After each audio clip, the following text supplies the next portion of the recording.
ओम शांति।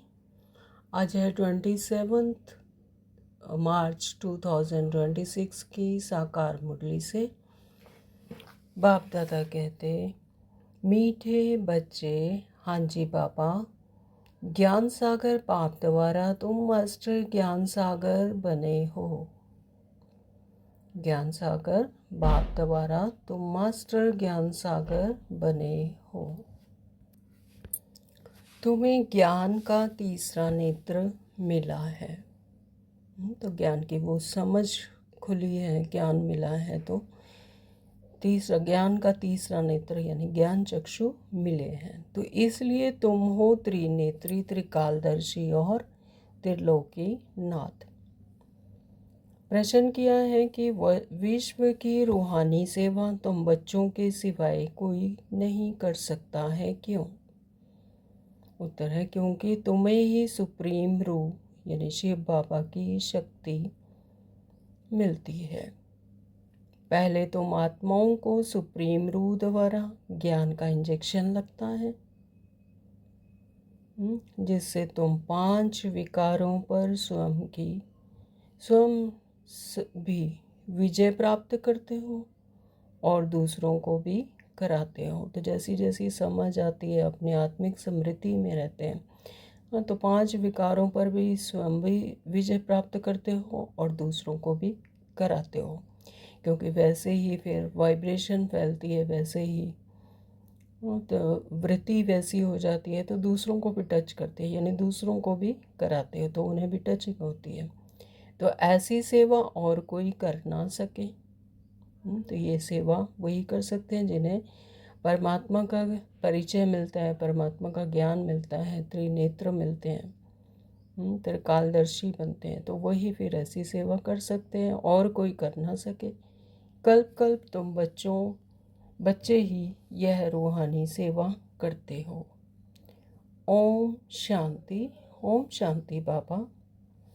बाप की याद में बैठना है और कोई भी देहधारी की याद में नहीं बैठना है ना। ना तो देह को याद करना, ना तो अपनी देह को, ना दूसरों की देह को, देहधारी को याद नहीं करना है।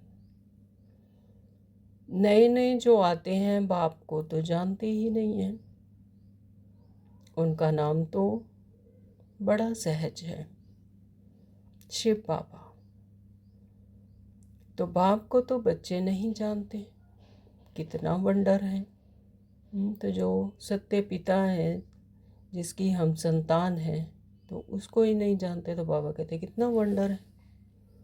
शिव बाबा ऊंच ते ऊंच सर्व का सदगति दाता है, सर्व पतितों का पावन करता, सर्व का दुख हरता भी कहते हैं, परंतु वह कौन है यह कोई नहीं जानते, सिवाय तुम बीके यानी ब्रह्मा कुमार, ब्रह्मा कुमारियाँ, ब्रह्मा द्वारा अडॉप्ट किए हुए बच्चे, जिन्हें परमात्मा का परिचय मिल गया, जिन्हें तीनों लोगों की समझ आ गई, त्रिनेत्री बन गए, तीसरा नेत्र मिल गया।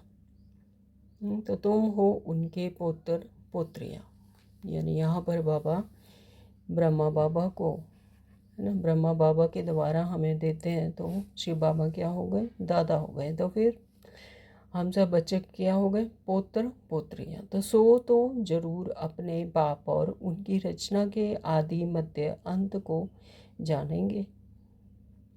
तो बाप द्वारा बच्चे ही सब कुछ जान जाते हैं। यह है ही पतित दुनिया। सर्व कलयुगी पतितों को सतयुगी पावन कैसे बनाते हैं, सो तो बीके के सिवाय दुनिया में कोई नहीं जानते। कलयुगी दुर्गति से निकालने वाला सतयुगी सदगति दाता बाप ही है। तो परमात्मा ही साक्षी होकर इस सारे सृष्टि को देखते हैं, है ना। जो साक्षी यानी जो इस दुनिया में इन्वॉल्व नहीं होते, यहाँ पर पार्ट प्ले करने के लिए नहीं आते, सिर्फ संगम पर ही आते हैं, वो भी ब्रह्मा बाबा के शरीर में अवतरित होकर हमें ज्ञान देते हैं। तो कलयुगी दुर्गति से निकालने वाला सतयुगी सदगति दाता एक ही है, बाप ही है। शिव जयंती भी भारत में ही होती है, जरूर वह आते हैं, परंतु भारत को क्या कर देते हैं यह भारतवासी नहीं जानते।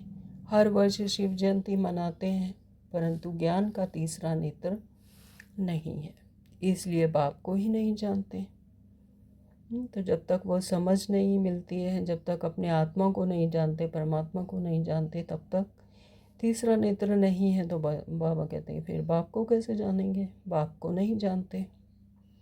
गीत है नयनहीन को राह दिखाओ प्रभु जी।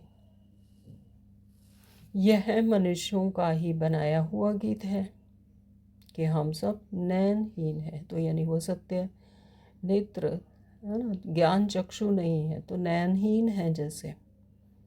तो यह स्थूल नयन तो सबको है, परंतु अपने को नयनहीन क्यों कहते हैं? वह बाप बैठ समझाते हैं कि ज्ञान का तीसरा नेत्र कोई को है नहीं। बाप को नहीं जानना, इसको कहा जाता है ज्ञान। यह हुआ अज्ञान। बाप को नहीं जानते तो जैसे यह हुआ अज्ञान, और बाप को बाप द्वारा जानना, यह इसको कहा जाता है ज्ञान। जब बाप को जानते हैं तो इसे कहा जाता है ज्ञान, और जब नहीं जानते तो इसे क्या कहते हैं? अज्ञानता। बाप ज्ञान का तीसरा नेत्र देते हैं, जिससे तुम सारी रचना के आदि मध्य अंत को जानते हो। ज्ञान सागर के बच्चे तुम मास्टर ज्ञान सागर बन जाते हो। तीसरा नेत्र माना ही त्रिनेत्री, त्रिकालदर्शी, त्रिलोकीनाथ बन जाते हो। तो जैसे ही आत्मा का, परमात्मा का, पूरे सृष्टि चक्र का, तीनों लोकों का, चारों युगों का, आदि मध्य अंत का जब ज्ञान हो जाता है तो उसे क्या कहते हैं? मास्टर ज्ञान सागर बन जाते हैं। परमात्मा पूरा ज्ञान हम बच्चों को देते हैं, तो हमें भी क्या बनाते हैं? मास्टर ज्ञान सागर।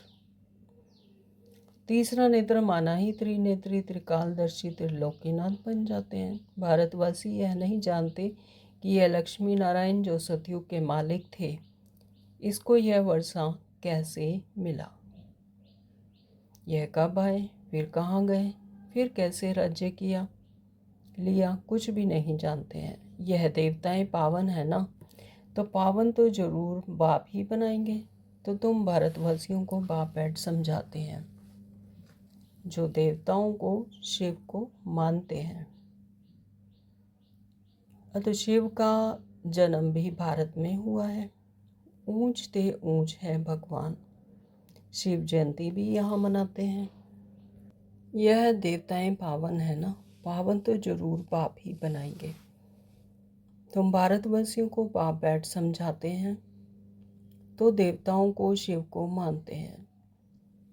जो देवताओं को और शिव को मानते हैं, तो परमात्मा का तो एक ही रूप है ना, लेकिन अलग अलग देह भान में आने के कारण उनको अलग अलग रूपों में मानते हैं, समझते। इष्ट देवी देवताओं को ही भगवान के रूप में मानते हैं। तो अपने धर्म कर्म के हिसाब से फिर उन्होंने अलग अलग परमात्मा के अलग अलग रूपों में बांट दिया, लेकिन परमात्मा तो एक ही है।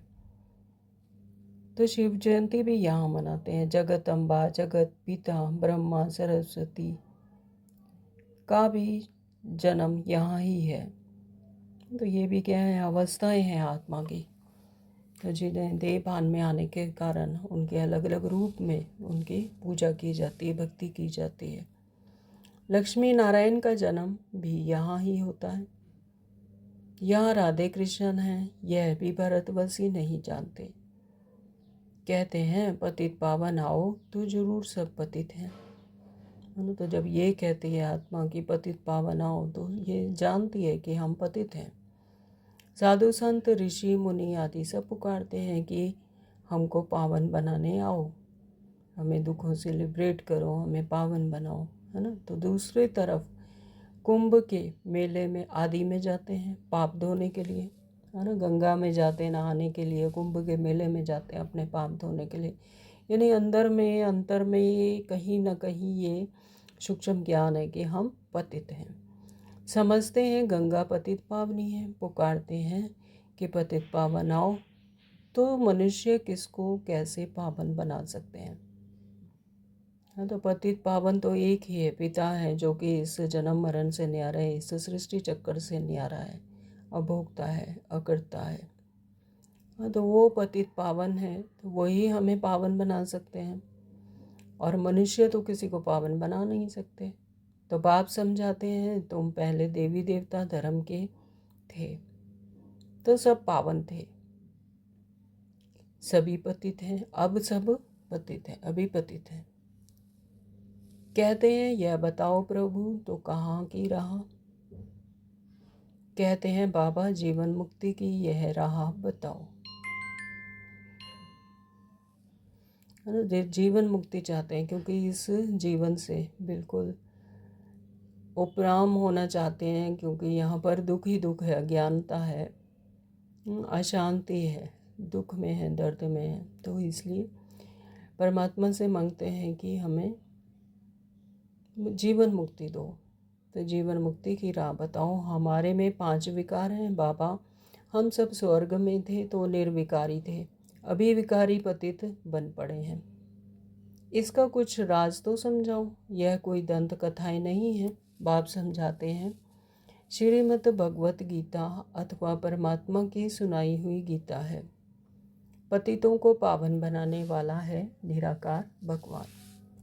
मनुष्यों को भगवान नहीं कह सकते। बाप कहते हैं इतने बड़े बड़े गुरु होते भी भारत इतना पतित कौड़ी जैसा क्यों बना है? हाँ, तो भारत में ही स्वर्ग था। भारत ही में इतने बड़े बड़े गुरु भी होते हुए भी भारत इतना पतित और कौड़ी जैसा क्यों बन गया? क्योंकि परमात्मा को यथार्थ रीति याद नहीं किया, परमात्मा को यथार्थ रीति जानते नहीं है। तो इतने ऋषि मुनि ने इतनी तपस्या की तो फिर भी भारत पतित है, कौड़ी जैसा क्यों बन गया? तो कल की ही बात है कि भारत खंड स्वर्ग था, भारत ही स्वर्ग था। बाबा ने भारतवर्ष को स्वर्ग की सौगात दी थी। भारतवासी पतितों को आकर राजयोग सिखलाए, पावन बनाया था। तो ऐसा हर कल्प होता है, पिछले कल्प भी ऐसा था। तो भारतवासी पतितों को आकर राजयोग सिखलाकर पावन बनाया था। अब फिर बाप बच्चों के पास आया है, सेवादारी बन। बाबा क्या कहते हैं, मैं तुम्हारा ओबीडियंट सर्वेंट हूँ ना। तो ओबीडियंट सर्वेंट बनकर बाबा ने हम सबको ज्ञान दिया। तो बाबा कहते हैं मैं तुम्हारा ओबीडियंट सर्वेंट हूँ, जब तुम मुझे बुलाते हो तब मैं आता हूँ इस सृष्टि चक्कर पर, तुम्हें ज्ञान देकर फिर से संपूर्ण बनाता हूँ। हाँ, अपने सत्य स्वरूप के ज्ञान देता हूँ, अपने सत्य स्वरूप का जागृति में लाता हूँ। बाप है रूहानी सेवाधारी, है ना, रूहों की सेवा करते हैं तो रूहानी सेवाधारी हैं। बाकी तो सब मनुष्य मात्र हैं, जिस्मानी सेवाधारी। तो जो देह की सेवा कर रहे हैं, देहधारी हैं, देह की ही समझ रखते हैं, तो वो क्या है, मनुष्य मात्र हैं, जिस्मानी सेवाधारी। सन्यासी भी जिस्मानी सेवाधारी हैं। तो उन्हें भी यथार्थ रीति ना तो ज्ञान है, ना आत्मा का, ना परमात्मा का। तो वो भी जैसे क्या है, जिस्मानी सेवादारी हैं। हाँ, इस दीन दुनिया की ही जो देह की जो समस्याएं हैं वो उन पर विजय पाते हैं। तो जिस्म की, देह की जो ज़रूरत है उनको पूरा करने का बताते हैं, है ना, तो उन पर विजय पाते हैं। तो वो भी क्या है, जिस्मानी सेवादारी हैं। तो यह पुस्तक आदि बैठ सुनाते हैं। बाप कहते हैं कि निराकार साकार साधारण बूढ़े तन में प्रवेश कर बच्चों को आकर समझाता हूँ। हे भारतवासी बच्चों, देखो रूहानी बाप रूहों को बैठ समझाते हैं। तो बाप क्या है, रूहानी पिता, और रूहों को ही बैठकर समझाते हैं। तो हमारा सत्य स्वरूप भी क्या है, हमारी रूह, आत्मा।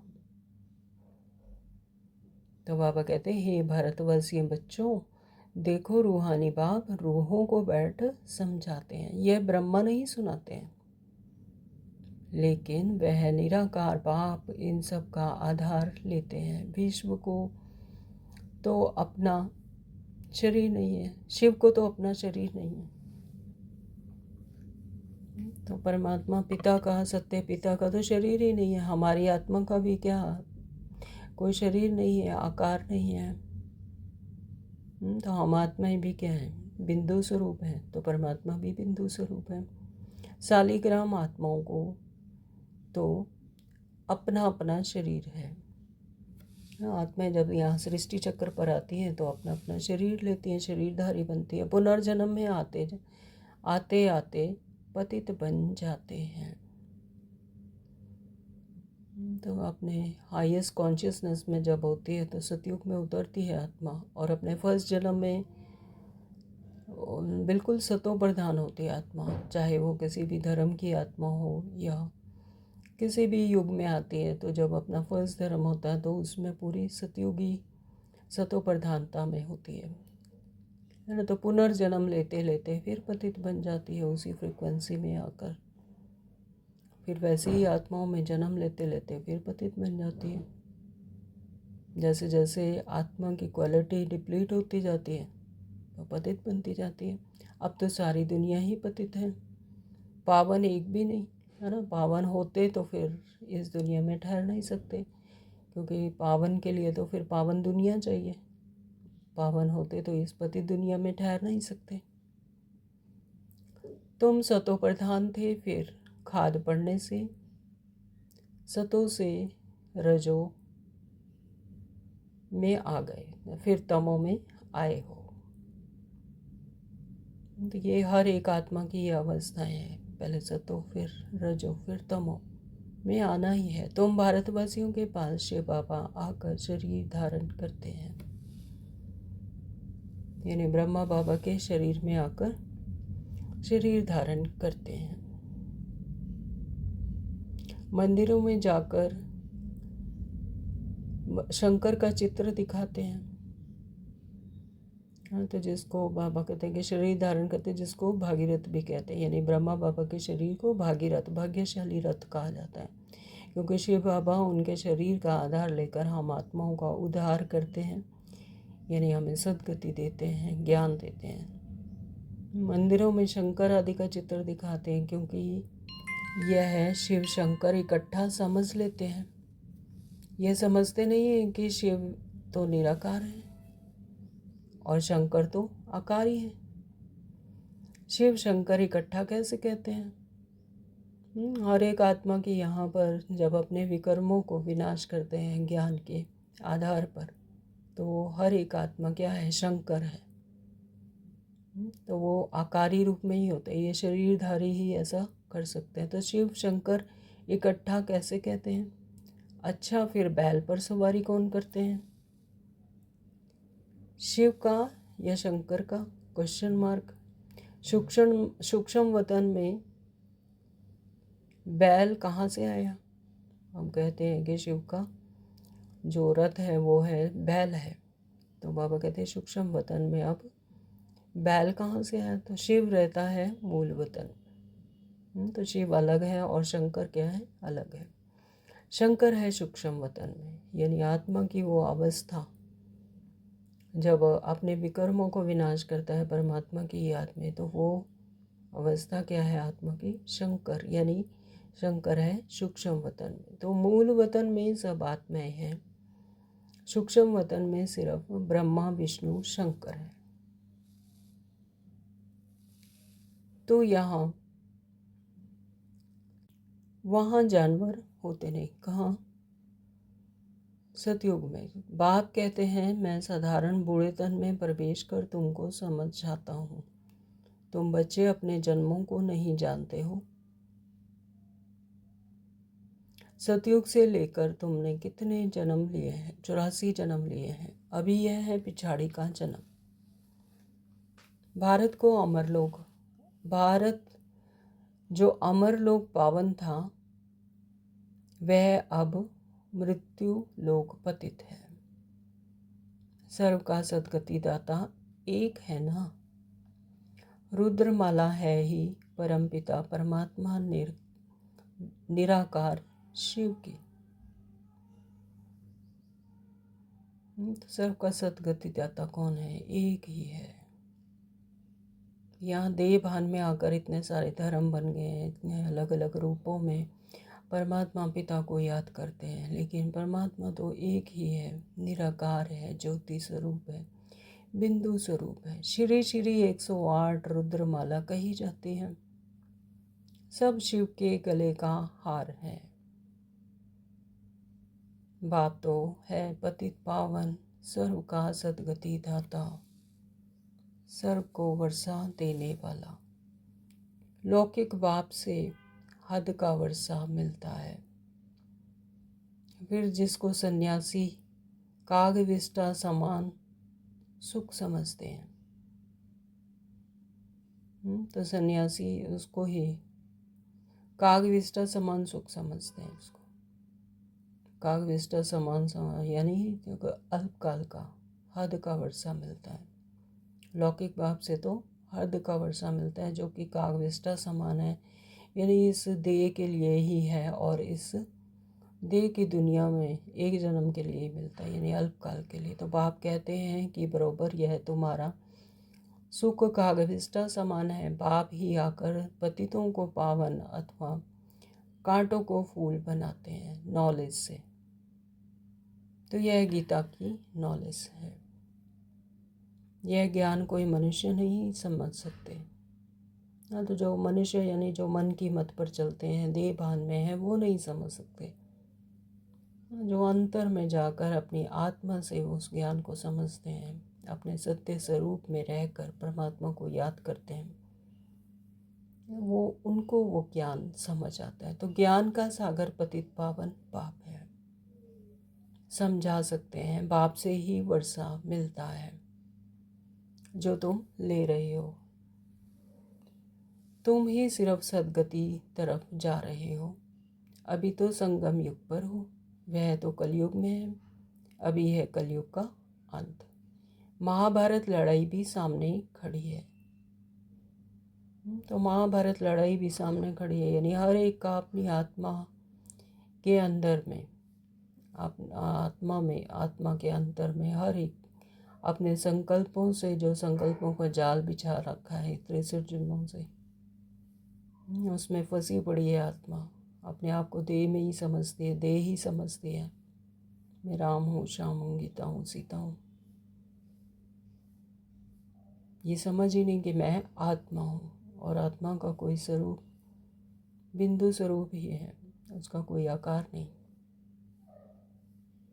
तो महाभारत लड़ाई भी सामने खड़े, तो जो अंदर चल रहा है वही बाहर मैनिफेस्ट हो रहा है। आत्मा इतनी उलझी हुई है, इतनी अज्ञानता में है, अपने ही विकारों संकल्पों से लड़ाई कर रही है। एक महाभारत चल रहा है हर एक आत्मा के अंदर, क्यों, क्या, कैसे, तेरा मेरा। तो 5000 वर्ष पहले भी जब तुम राजयोग सीखते थे, तो भी भंभोर को आग लगी थी। तो जो अंदर होता, विक्रम जब विनाश होते हैं, तो बाहर की भी जो तमो प्रधानता है, तो उसको भी आग लगती है, यानी भंभोर को आग लगी थी। तो ऐसा ही कल पहले भी हुआ था, अभी फिर हो रहा है। तो अभी तुम राजयोग सीख रहे हो, ये लक्ष्मी नारायण बनने के लिए। बाकी तो है भक्ति मार्ग। पाप जब आते हैं तो आकर स्वर्ग के द्वार खोलते हैं। वो नई दुनिया जहाँ सुख ही सुख है, शांति ही शांति, आनंद ही आनंद है, संपन्नता है, उस स्वर्ग के द्वार खोलते हैं। कौन? परमात्मा पिता बाप अपने बच्चों को वर्षा देते हैं, ऐसी नई दुनिया, सुख की दुनिया का जीवन मुक्ति देते हैं। जीवन रहते हुए भी मुक्त अवस्था, अपने हायर कॉन्शियसनेस में आत्मा जाती है, तो स्वर्ग के द्वार खोलते हैं। बाप कहते हैं कि यह है शिव शक्ति। भारत माताएं तो भारत को स्वर्ग बनाती हैं श्रीमत पर। तो ये ज्ञान का कलश माताओं के ऊपर रखा बाबा ने, क्योंकि माताओं में पालना की आसक्ति होती है, पालना करती हैं। ये गुण होता है पालना का।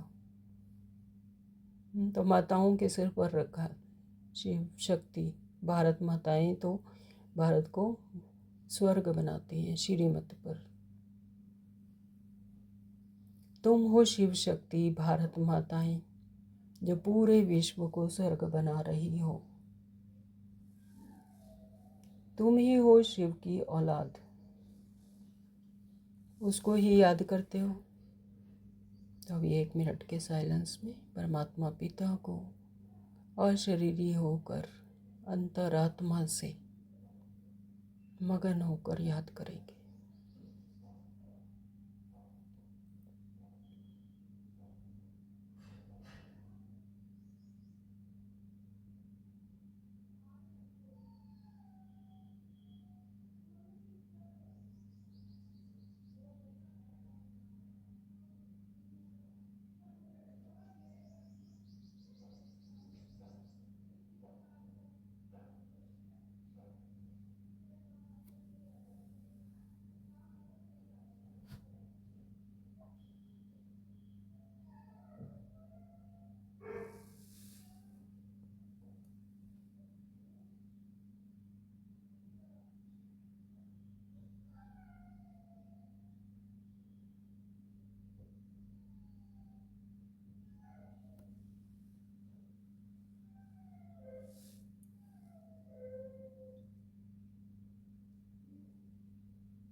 ओम शांति। तो बाबा कहते हैं शिव की शक्ति, शिव से शक्ति लेकर फिर 5 विकारों रूपी शत्रुओं पर जीत पाते हो। तो परमात्मा पिता फिर पावर देता है। तो शिव से शक्ति लेकर 5 विकारों रूपी शत्रुओं पर विजय पाते हो। तुम बच्चों ने 5000 वर्ष पहले भी भारत की रूहानी सेवा की थी। तो 5000 वर्ष पहले भी, कल्प पहले भी इसी तरह से भारत की रूहानी सेवा की थी। तो वो सोशल वर्कर्स करते हैं जिस्मानी सेवा। तो जो स्थूल दुनिया के सोशल वर्कर हैं वो क्या करते हैं, जिस्मानी सेवा, देह की सेवा करते हैं। यह है रूहानी सेवा, गुप्त रूप में सेवा होती है। सुप्रीम रूह आकर आत्मा को इंजेक्शन लगाते हैं। कौन सा इंजेक्शन? ज्ञान का इंजेक्शन लगाते हैं। पढ़ाते हैं, आत्मा ही सुनती है। तुम आत्माएं हो। तो क्या याद रखना है कि हम आत्मा है। ये देह के क्रियाकलाप इसी दुनिया के हैं। हम सब क्या है? आत्माएं। और एक आत्मा उस परमात्मा की संतान है। उसी तरह से स्वच्छ, पवित्र, संपन्न अवस्था है, उसकी जागृति, उसको संपन्नता को पाना है। तो तुम ये 84 जन्म लेते हो, एक शरीर छोड़ फिर दूसरा लेते हो। 84 जन्म ले 84 माँ बाप बनाए हैं। हाँ, तो यहाँ पर 84 जन्म लिए, अलग अलग जन्म में हर जन्म में अलग अलग माँ बाप मिले। जैसे जैसे जिसकी जो हिसाब किताब था या जैसे उनकी फ्रिक्वेंसी थी, तो वहाँ जाकर उन्होंने जन्म लिया। तो 84 माँ बाप बनाए। तो सतयुग त्रेता में तुमने स्वर्ग को सुख पाए। तो सतयुग और त्रेता में तुम ही तो थे जिन्होंने स्वर्ग के सुख पाए, संपन्नता पाई, शांति पाई, जीवन मुक्ति पाई। तो अब फिर बेहद के बाप द्वारा सुख का वर्षा ले रहे हो। बरोबर भारत खंड में यह लक्ष्मी नारायण का राज्य था। वहाँ दैत्य आदि कोई नहीं थे। तो स्वर्ग में विकार ही नहीं होते, ना ही ईर्ष्या द्वेष कलेश होते हैं, तो वहाँ कोई दैत्य ही नहीं थे। तो स्वर्ग में जैसे यहाँ पर देवता नहीं होते तमो प्रधानता में, कलयुगी दुनिया में, तो वैसे ही सतयुग में दैत्य नहीं होते, क्योंकि विकार ही नहीं है। तो तुम जानते हो अभी इस पुरानी दुनिया को आग लगनी है। मैं आकर ज्ञान यज्ञ रचता हूँ। तो परमात्मा पिता क्या कहते हैं कि मैं ही आकर ज्ञान यज्ञ रचता हूँ, तुम सब पवित्र देवता बनते हो। हजारों में जो देवता बनने का पुरुषार्थ कर रहे हैं, बाप आया है बच्चों की सदगति करने। तुम बच्चों को कांटे से फूल बना रहे हैं, तुम बच्चों को कांटों से फूल बना रहे हैं, तुम्हें पतित से पावन बना रहे हैं। तो तुमको ज्ञान का तीसरा नेत्र दे रहे हैं, जिससे तुम सारे ड्रामा को शिव बाबा का क्या पार्ट बजता है सब जानते हो। ब्रह्मा और विष्णु का कनेक्शन क्या है यह भी जानते हो। ये दिखाते हैं कि विष्णु की नाभि से ब्रह्मा निकला। तो बचपन से ये चित्र देखते हैं कि विष्णु से की नाभि से ब्रह्मा निकला, तो ये अटेंशन जाता था, ये क्लिक करता था कि ऐसे कैसे। लेकिन अभी परमात्मा पिता ने बताया कि कैसे विष्णु की नाभि से ब्रह्मा, यानी जो विष्णु है वही ब्रह्मा बनते हैं अपने लास्ट जन्म में। फिर ब्रह्मा जब परमात्मा से ज्ञान लेते हैं फिर वही विष्णु बनते हैं, प्रारब्ध पाते हैं। हाँ, तो ब्रह्मा ही जाकर विष्णु बनते हैं, ब्राह्मण सो फिर देवता। तो विष्णु जो बाबा बनने में 5000 वर्ष लगा, विष्णु से ब्रह्मा बनने में 5000 वर्ष लगा। जो विष्णु से फिर जन्म लेते लेते जैसे ही अपने ब्राह्मण जीवन में आते हैं, यानी संगम युग पर परमात्मा से ज्ञान लेकर फिर ब्रह्मा बनते हैं, तो यानी 5000 वर्ष का टाइम लगता है। और ब्रह्मा से विष्णु बनने में एक जन्म। जब ज्ञान पाते हैं, ज्ञान का पुरुषार्थ करते हैं, तो फिर उसकी प्रारब्ध सतयुग में जाकर विष्णु बनते। तो यह तुमको ज्ञान है। तुम ब्राह्मणों के नाभि कमल से विष्णुपुरी प्रकट हो रही है। अंडरलाइन। तो ये बात बाबा ने आज बहुत सुंदर बात बताई कि तुम ब्राह्मणों के नाभि कमल से विष्णुपुरी प्रकट हो रही है। उन्होंने तो चित्र बनाया है कि विष्णु की नाभि से ब्रह्मा निकला, फिर कभी वेदों शास्त्रों का सार सुनाया। अब तुम ब्रह्मा द्वारा सारा सार समझते हो। बाप कहते हैं मुख्य धर्म शास्त्र हैं 4। पहले देवीय धर्म का शास्त्र है गीता। गीता किसने गाई? शिव बाबा ने। तो वहाँ पर गीता का भगवान कौन? श्री कृष्ण लिख दिया, लेकिन गीता किसने गाई? अभी संगम युग पर शिव बाबा सत्य ज्ञान सुनाते हैं हम आत्माओं को। तो ज्ञान सागर पतित पावन सुख का सागर शिव बाबा है। उसने बैठ भारत खंड को स्वर्ग बनाया, ना कि श्री कृष्ण ने। श्री कृष्ण तो क्या थे? First Prince of the world, है ना। तो सुप्रीम क्रिएशन थी परमात्मा की। श्री कृष्ण तो मेरे द्वारा ज्ञान सुनकर फिर श्री कृष्ण बना। तो जो यह गुप्त बात है, गुप्त बात हुई ना, तो नए नए बच्चे इन बातों को समझ ना सके। तो जो नए आते हैं उनको ये बात इतनी जल्दी समझ नहीं आती। तो शिव बाबा ने स्वर्ग की स्थापना की, उसमें यह लक्ष्मी नारायण राज्य करते थे। अब तुम मनुष्य से देवता बन रहे हो। बाप कहते हैं कि इस मृत्यु लोक दुखधाम में तुम्हारा अंतिम जन्म है। तो मृत्यु लोक यानी ये कलयुग, यहाँ पर मनुष्य भान में रहती है, अपने देह भान में रहती है, जहाँ आत्मा दुख भोगती है, कर्मों का हिसाब किताब भोगती है। तो फिर बाबा कहते यहाँ पर तुम्हारा अंतिम जन्म है, यानी इसके बाद तुम्हें स्वर्ग की प्राप्ति होगी, सुख की दुनिया की प्राप्ति होगी प्रारब्ध पाकर। तो भारत अमरलोक था, यहाँ दुख का नाम नहीं था।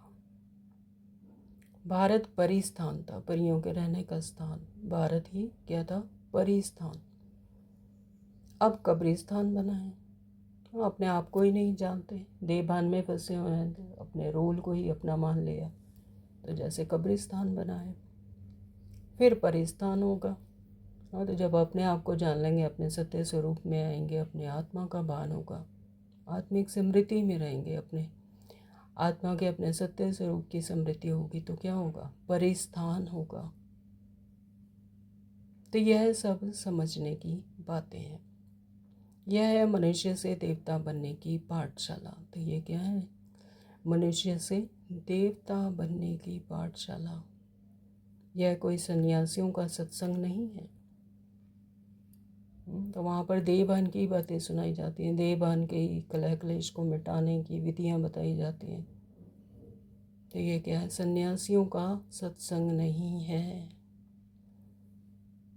जहाँ शास्त्र बैठ सुनाते हैं, जो कि मनुष्यों ने ही बनाए हैं। जैसे जैसे समझ आती गई तो उन्होंने वैसे ही शास्त्र बना डाले। तो इन बातों को नया कोई समझ ना सके। तो नयों को, जो कि देवभान में है, अभी मन की मति पर चलते हैं, तो वो समझ ना सके। अब तक 7 दिन का कोर्स नहीं किया है, और तो जिन्होंने अभी तक 7 दिन का कोर्स नहीं किया, तो उन्हें ये जल्दी बातें समझ नहीं आती, ये गुप्त बातें हैं। तो सबसे पहले 7 दिन का कोर्स करना ज़रूरी है। उसमें आत्मा और परमात्मा का पूरा ज्ञान दिया जाता है। तब ये बातें तब मुरली समझ आती है। तब ये माँ परमात्मा पिता के महावाक्य हैं। तो उनके द्वारा उच्चारित किए हुए महावाक्य हैं। तो ये तभी समझ आते हैं जब 7 डेज का कोर्स पूरा हो जाता है। तो इस समय भक्त तो सब मनुष्य मात्र है। अब भक्ति क्या करते हैं? भक्ति में क्या करते हैं? मांगते हैं, देह के लिए मांग रहे हैं, आत्मा का तो ज्ञान ही नहीं। तो भक्त तो सब मनुष्य मात्र हैं, जो मन के मत पर चलते हैं, अपने आप का आत्मा का ज्ञान ही नहीं, आत्मा अपने सत्य स्वरूप का ज्ञान नहीं, मनुष्य मात्र है। तो वो सब क्या है? भक्त हैं। उन्हों की आस्था भी याद करती है। हाँ, तो वो भी, उनमें भी बहुत आस्था होती है, वो भी याद करते हैं, अपने इष्ट देवी देवता को याद करते हैं। परमात्मा एक, माशूक के सब माशिक हैं, लेकिन परमात्मा तो एक है, माशूक एक ही है, जिसे सब आत्माएं याद करती हैं। तो सभी आत्माएं क्या हैं? आशिक हैं एक परमात्मा पिता के। हाँ, तो बाप आकर सचखंड बनाते हैं। तो सत्य दुनिया की रचना करते हैं, संगम युग पर आकर सचखंड बनाते हैं। आधा कल्प के बाद फिर रावण आकर झूठ खंड बनाते हैं। द्वापर युग से जब 2 पुरुष शुरू हो जाते हैं, जब आत्मा की क्वालिटीज़ कम होनी शुरू हो जाती है, जब लोअर कॉन्शियसनेस में चली जाती है आत्मा, अपने आप को भूलने लगती है, अपने सत्य स्वरूप को, अपने मूल गुणों को, शांति, आनंद, सुख, संपन्नता सब भूल जाती है, तो फिर मांगना शुरू करती है। देहों के लिए देहों से मांगना शुरू करती है। अपने ही मूल गुणों को ढूंढती फिरती है, दर दर ठोकरें खाती है। सुख दे दो, शांति दे दो, आनंद दे दो। तो आधा कल्प के बाद फिर रावण आकर झूठ खंड बनाते हैं। रावण क्या है? 5 विकार, काम, क्रोध, लोभ, मोह, अहंकार। तो अभी है संगम। तो अभी क्या है? संगम। परमात्मा जब आत्मा से संगम करती है, आत्मा को आकर ज्ञान देती है कि तुम मेरे बच्चे हो, मेरी तरह ही हो, संपन्न हो, पावन हो। तो यह सब समझेंगे समझने की बातें। बाबा कहते हैं ये सब समझने की बातें, गुप्त बातें। अच्छा, मीठे मीठे सिकलदे बच्चों प्रति माता पिता बाप दादा का याद प्यार और गुड मॉर्निंग। रूहानी बाप की रूहानी बच्चों को नमस्ते। हम रूहानी बच्चों के रूहानी माता पिता बाप दादा को याद प्यार, गुड मॉर्निंग। नमस्ते जी, शुक्रिया मेरे मीठे बाबा, आपका दिल से बहुत बहुत शुक्रिया। धारणा के लिए मुख्य सार में नंबर 1 बाबा ने कहा, बाप की श्रीमत पर चलकर सच्ची सच्ची रूहानी सेवा करनी है। बाप की श्रीमत पर, श्रेष्ठ से श्रेष्ठ मत पर चलकर जो स्वयं परमपिता परमात्मा आकर इस संगम युग पर देते हैं, उस पर चलकर सच्ची सच्ची रूहानी सेवा करनी है। सच्ची सच्ची रूहानी सेवा क्या है? अपने आत्मिक समृद्धि में टिकना और दूसरों को भी उसके आत्मा देखना, ये है रूहानी सेवा। तो सर्वशक्तिवान मान बाप से शक्ति ले 5 विकारों रूपी शत्रुओं का पर विजय पानी है।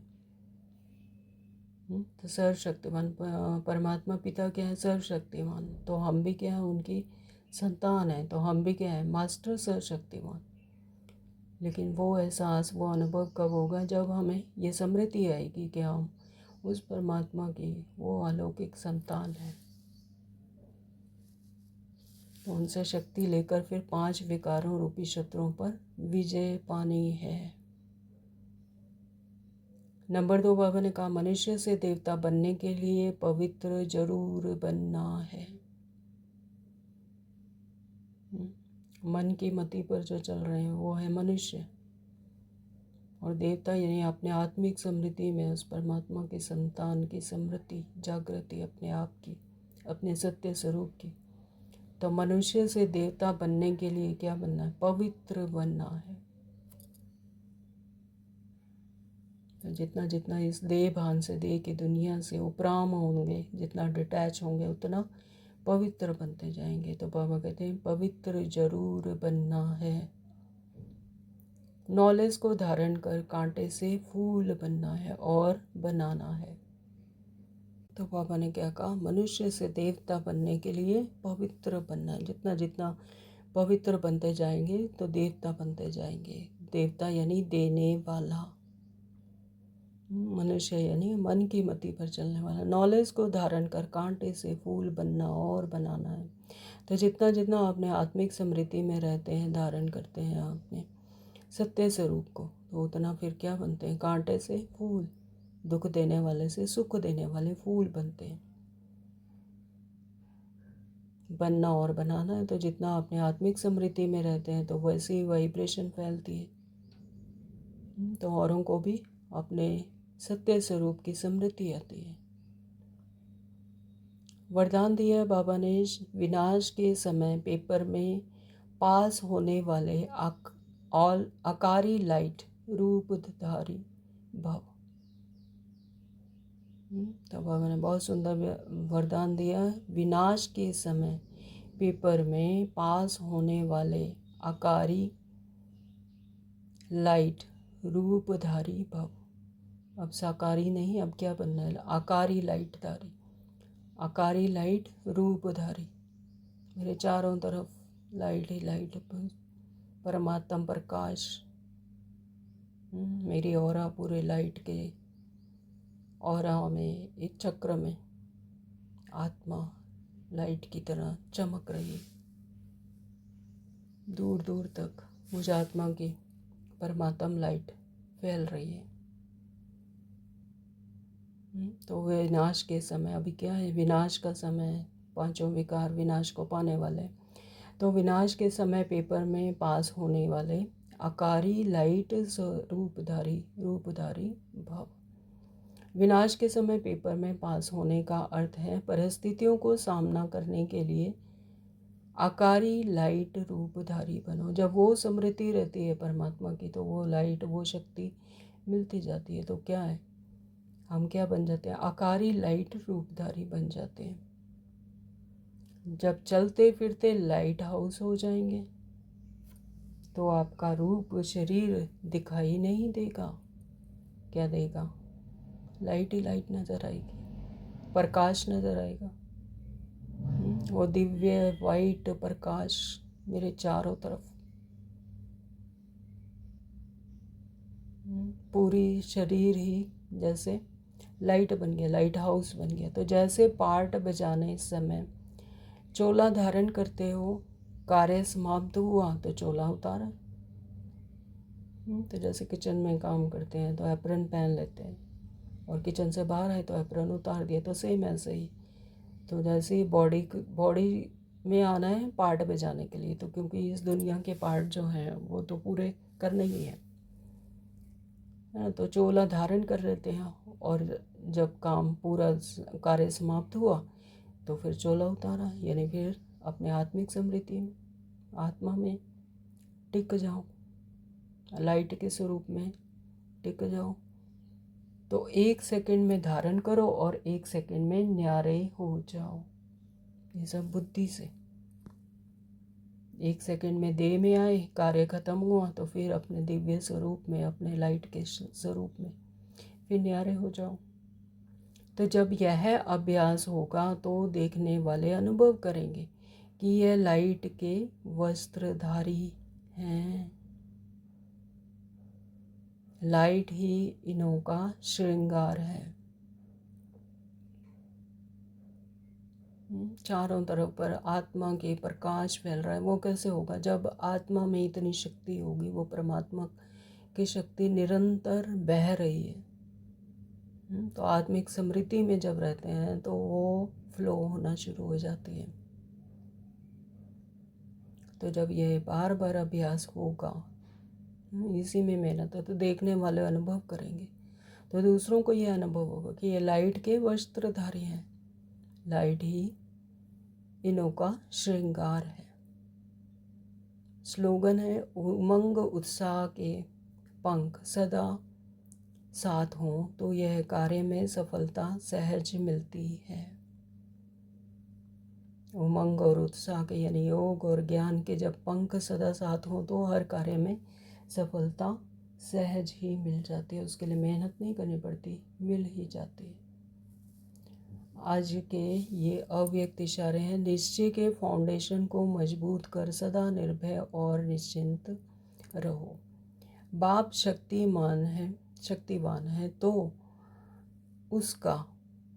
उसके द्वारा आप शक्तिवान है तो उसका हाथ पकड़ने वाले पहुँचे की पहुँचे। जो जिन्होंने उनका हाथ पकड़े यानी उसकी याद है, सदा की याद है, तो वो पहुँचे की पहुँचे। तो यह फेथ रखो।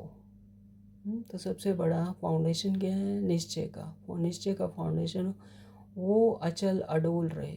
तो चाहे खुद भले कमज़ोर भी हो लेकिन साथी तो मजबूत है ना। जब एक छोटा बच्चा अपने पिता के साथ हाथ पकड़ कर जा रहा होता तो वो जैसे सारी दुनिया को जीतने वाला है। तो उसको फेथ है कि मेरे साथ सर्वशक्तिवान मेरे साथ है। तो यहाँ पर तो पूरी सृष्टि का पालन करता रचनाकार हमारे साथ है। तो जब उसके हाथ में हाथ है तो फिर चाहे कोई कितना भी कमज़ोर भी हो लेकिन साथी तो मजबूत है ना। तो इसलिए पार हो ही जाएंगे। सदा ऐसे निश्चय बुद्धि विजयी रतन है। इसी स्मृति में रहो तो बीती सो बीती, बिंदी लगाकर आगे बढ़ो। जो हो गया सो हो गया, बीती को बीती कर बिंदी लगा दो और आगे बढ़ो। तो जो ऐसे निश्चय बुद्धि विजयी रतन है, जो जिनकी निश्चय बुद्धि ऐसी है तो वो विजयी रतन है। इस स्मृति में रहो। तो आज सारा दिन इसी पर मंथन मनन करेंगे कि हमारा हाथ किसके साथ है? परमात्मा के हाथ में है। हाँ, तो वो सर्वशक्तिवान जो पूरी सृष्टि का रचनाकार है। तो हम कभी कमज़ोर नहीं पड़ सकते, हमारी विजय हुई ही पड़ी है। जब ऐसा निश्चय है तो हम क्या हैं? विजयी रतन है। तो आज सारा दिन इसी स्मृति में रहेंगे। बीती सो बीती, बिंदी लगाकर आगे बढ़ो। ओम शांति। थैंक यू बाबा। आज एक विशेष नोट है कि आज प्यारे बाप दादा की अति लाडली देश विदेश के सर्व ब्राह्मण परिवार की जान हम सब के दिलों पर राज्य करने वाली मीठी दादी जानकी जी का पुण्य स्मृति दिवस है। दादी जी ने 104 वर्ष की आयु 104 वर्ष की आयु तक विदेही व जीवन मुक्त स्थिति में रहे।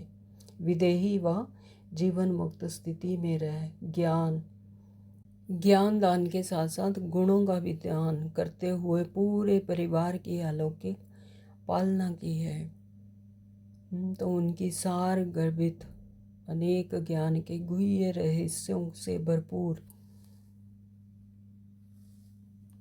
क्लासेस सभी का मार्गदर्शन करती रही हैं। आज भी उनकी छत्र छाया और उनके द्वारा मिली हुई अनमोल शिक्षाएं अनेक ब्रह्मावत्सों के कानों में गूंजती रहती हैं। तो दादी जी सच्चाई और सफाई और सादगी की प्रतिमूर्ति थी। दादी जी द्वारा मिली हुई अनेक अनमोल शिक्षाओं में से कुछ शिक्षाएं लिख रहे हैं। सभी इन्हें आत्मसात करना है। तो नंबर 1 बाबा ने बताया कि अपने सूक्ष्म अभिमान को परख कर उसे जल्दी से ख़त्म करना ही अपने ऊपर आशीर्वाद करना है। नंबर 2 अधिक सोचने, बोलने और चिंता करने की शक्ति खर्च होती है। साइलेंस में रहो तो शक्ति जमा हो। तीसरा है किसी की गलती चित्त पर ना हो। चित्त साफ रखो तो चैन से रह सकोगे। किसी और ने गलती की लेकिन उसका भी चित्त पर कोई असर ना हो, तो चित्त साफ रहे तो चैन से रह सकेंगे। नंबर 4 बताया कि समझ हो, व्यर्थ व नेगेटिव को ख़त्म कर दो। समझ से व्यर्थ और नेगेटिव को ख़त्म कर दो तो शांति प्रिय बन जाएंगे। नंबर 5 बाबा ने बताया कि बाबा से प्राइज़ लेनी है। ये दादी जानकी की मुख्य शिक्षाएं हैं। तो बाबा से प्राइज़ लेनी है तो नियमों पर चलो, तब बाबा से प्राइज़ मिलेगी। नियमों पर चलो जो बाबा रोज़ मुरली के द्वारा हमें धारण करवाते हैं। थोड़ा भी कहाँ लगाव तो झुकाव ना हो। लगाव झुकाव ना हो, किसी से भी कोई आसक्ति ना हो।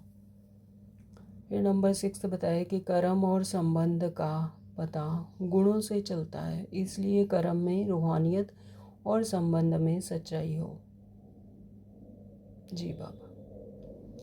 और नंबर 7 बताया कि नम्रता और सत्यता को अपना साथी बना लो तो हर बात एक्यूरेट होगी। नंबर 8 बताया कि प्यार मांगने की बजाय स्वमान में रहो। मैं कौन हूँ? परमपिता परमात्मा सर्वशक्तिवान की संतान, अपनी स्वमान में रहो। मैं मास्टर सर्वशक्तिवान, मांगने वाली नहीं, देने वाली। तो और सेवाएं सबको मान दो तो प्यार के पात्र बन जाएंगे। नंबर 9 बताएं जो सच्चे, स्वच्छ और सर्विसेबल हैं वही परमात्म प्यार के पात्र हैं। नंबर 10 बताएं कि सेवा करते डबल लाइट रहना, यही सबसे बड़ी सेवा है। 11 बताएं बड़ी बात को छोटा कर दो तो भी कांटा बन जाता है, कांटा हो जाएगी। 12 कहा है कि चिंतन साधना में इंटरफेयर करता है और सिमरन साधना द्वारा सिद्धि दिलाता है।